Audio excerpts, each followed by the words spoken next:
এই কয়দিন যাবৎ ফোনটা হাতে নিতে ইচ্ছা করে না, সিরিয়াসলি ফোনটা হাতে নিতে ইচ্ছা করে না। ফেসবুকের মধ্যে প্রত্যেকটা রিফ্রেশে একটা করে দর্শন, একটা করে চুরি ডাকাতি, ছিনতাইয়ের পোস্ট, এসব দেখে সত্যি একজন সাধারণ জনগণ হিসাবে আমি বিরক্ত। বর্তমান সরকারের মেয়াদ প্রায় 7.5 মাস হয়ে গেছে। এখনো যখন আমাদেরকে বিভিন্ন অজুহাত শুনতে হয়, যখন শুনতে হয় যে আইন শৃঙ্খলা পরিস্থিতি আমরা ঠিক করে ফেলবো, কিছুদিনের মধ্যে ঠিক হয়ে যাবে, 24 ঘন্টার মধ্যে ঠিক হয়ে যাবে। এই দেশের মধ্যে বর্তমানে এমন একটা পরিস্থিতি চলতেছে, আর এমন একটা টাইমে চলতেছে যখন আমাদের সাথে একটা মশকরা চলতেছে, যখন ডেভিড হার্ট নামক একটা মশকরা আমাদের সাথে চলতেছে, দেশের জনগণের সাথে চলতেছে। সেই সময়টাতে দেশের মধ্যে চুরি ডাকাতি ছিনতাইয়ের এই অবস্থা।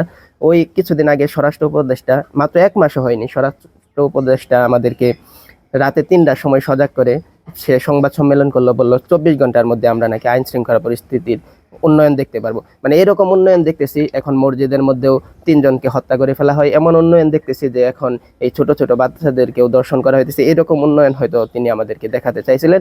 উনি বলছিলেন যে উনি পদত্যাগ করবেন না, কারণ উনি পদত্যাগ করবেন না কারণ যে সমস্যাগুলো আছে সেই সমস্যাগুলো সমাধান হয়ে গেলে ওনার পদত্যাগ করার কোনো প্রয়োজন পড়বে না।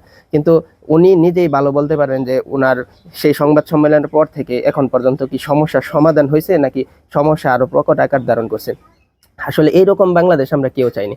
যারা আমরা রাস্তাঘাটে আন্দোলন করেছি, যারা 5ই আগস্টের পূর্বে আন্দোলন করেছে, বা যারা ফেসবুকের মধ্যে সাপোর্ট দিয়েছে, বা এই আন্দোলনকে যারা সমর্থন করেছে, এইরকম বাংলাদেশ কেউ চাইনি যে 7 মাস 8 মাস পরে গিয়েও আমাদেরকে এরকম বিভিন্ন অজুহাত শুনতে হবে। এই বর্তমান পরিস্থিতিতে একরকম বলা চলে যে আমি এটা বলতে পারি যে আমার জীবনে আমি বর্তমান পরিস্থিতিতে নারীদেরকে সবচেয়ে অনিরাপদ মনে করি, বর্তমানে বাইরে যাওয়াটাকে। তো এই অবস্থা বাংলাদেশে, মানে কেউ এরকম আশা করেনি যে এরকম হবে বাংলাদেশে। তো বর্তমান সরকার তারা কি করতেছে, কি চাইতেছে, একজন সাধারণ জনগণ হিসাবে আমি খুবই বিরক্ত বাংলাদেশের বর্তমান পরিস্থিতি নিয়ে। প্রত্যেকটা জায়গায় জায়গায় এরকম হইতে চুরি ডাকাতি ছিনতাই, এগুলা মানে বাংলাদেশে একটা মহামারীর আকার ধারণ করেছে। অথচ আইন শৃঙ্খলা বাহিনীর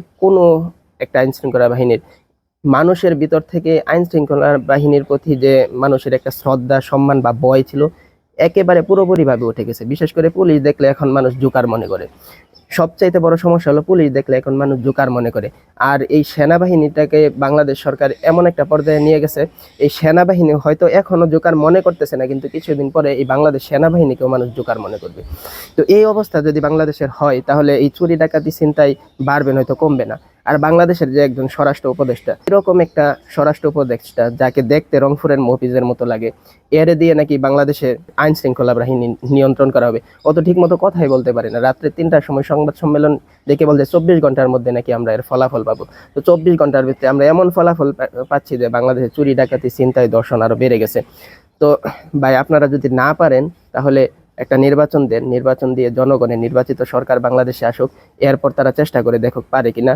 আল্লাহর হস্তে আপনারা ছেড়ে দেন, আপনাদের এই জায়গাটা ছেড়ে দেন। আমরা 7 মাস দেখেছি, আপনারা আমাদের প্রত্যাশা অনুযায়ী কিছুই করতে পারেন নাই।